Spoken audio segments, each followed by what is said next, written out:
Oke sobat, sini jumpa lagi dengan Oprek Amatir 320 channel.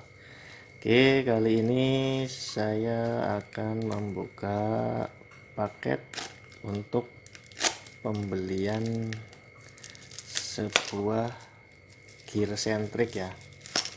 Tapi gear sentriknya ini sudah gear sentrik modifikasi alias bukan standar. Oke, sebentar saya buka paketnya dulu.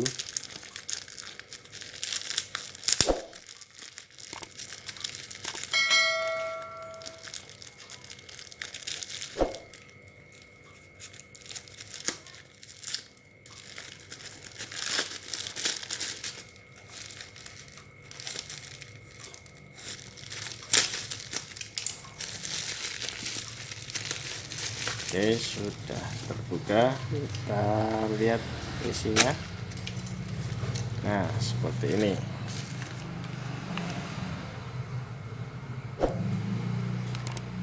Timing gear adjustable atau gear sentrik yang bisa diatur secara manual. Jadi ini harus pengaturan manual ya. Bentuknya seperti ini.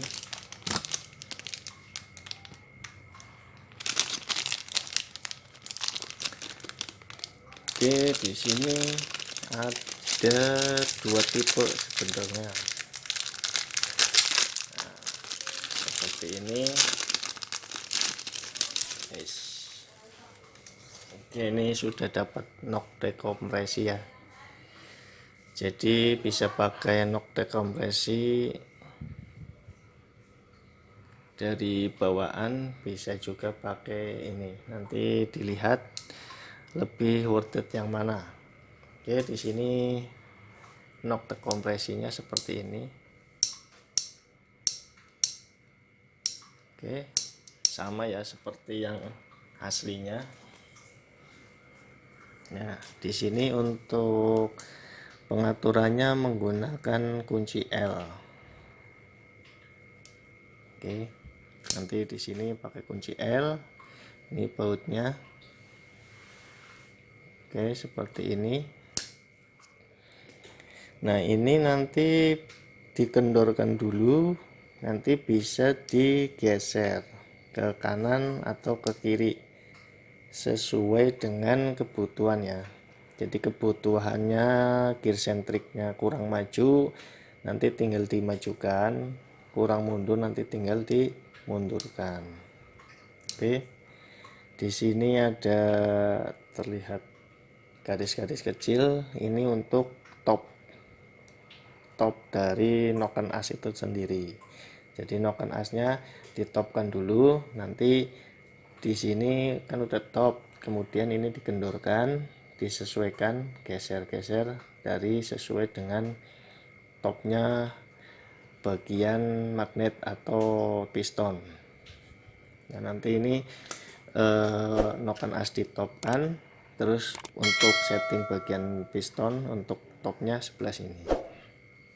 Oke, dan untuk daripada fungsinya, fungsi gear centric adjustable ini atau yang bisa diatur itu adalah untuk supaya pas antara top noken as dengan top dari piston. Nah, itu tujuannya berkaitan dengan buka tutupnya klep. Jadi buka tutupnya klep harus sesuai atau pas dengan timing piston. Jadi nanti derajatnya berapa derajat buka klep X dan berapa derajat tutupnya klep X, nanti disesuaikan juga berapa derajat pembukaan klep in dan tutupnya klep in. Nanti menggunakan ini supaya bisa ketemu settingannya, open X nya noken as sesuai dengan spek dari noken as itu sendiri. Jadi untuk mengatur derajat buka tutupnya daripada noken as itu sendiri. Kenapa ini diperlukan? Karena untuk motor yang sudah modifikasi ya, terutama bore up atau stroke up ya, lebih-lebih stroke up, atau motor-motor yang mengalami gear namanya rantai ketangnya sudah kendor, itu kan biasanya topnya bergeser. Karena kalau rantai ketangnya kendor kemudian sudah ditopkan terus ditekan, itu akan maju ke belakang sini, jadi bukannya akan lebih lambat. Nah ini tujuannya untuk itu, jadi supaya open dan close nya daripada noken as, daripada klep itu sesuai dengan spek dari noken asnya. Jadi kalau sudah sudah stroke up kan nanti panjang dari rantai keteng juga berubah, nanti kekencangan dan kendornya rantai keteng juga berpengaruh terhadap buka tutupnya klep.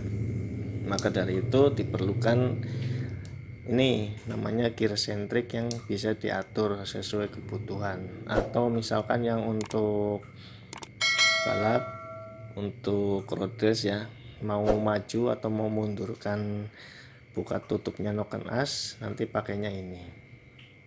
Jadi saya membeli ini untuk mengepaskan atau menyesuaikan noken as dengan topnya piston, begitu kiranya.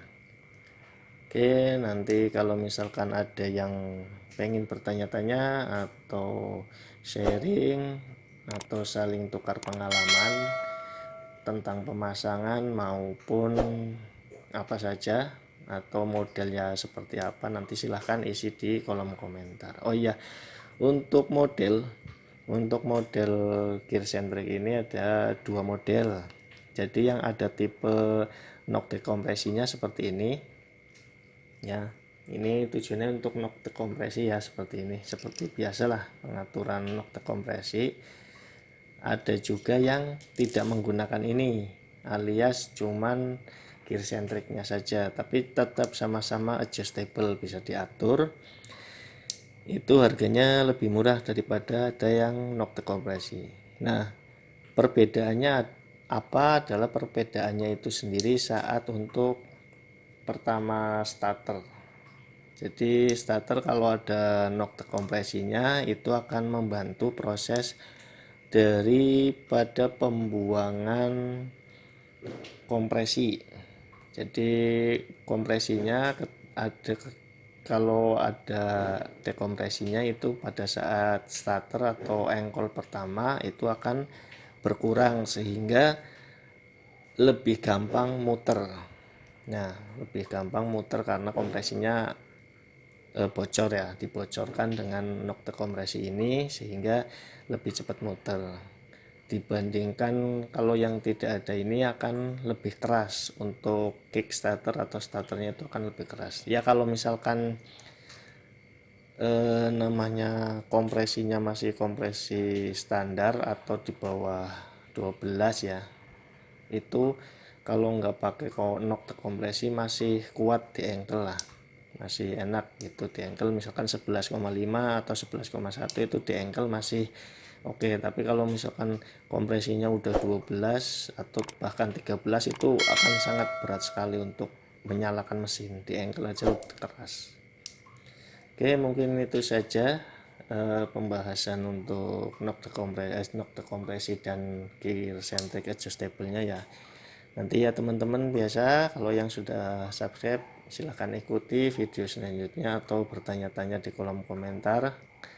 Bagi yang ada pengalaman tentang hal yang sama atau mau menanyakan hal lain juga silahkan isi di komentar.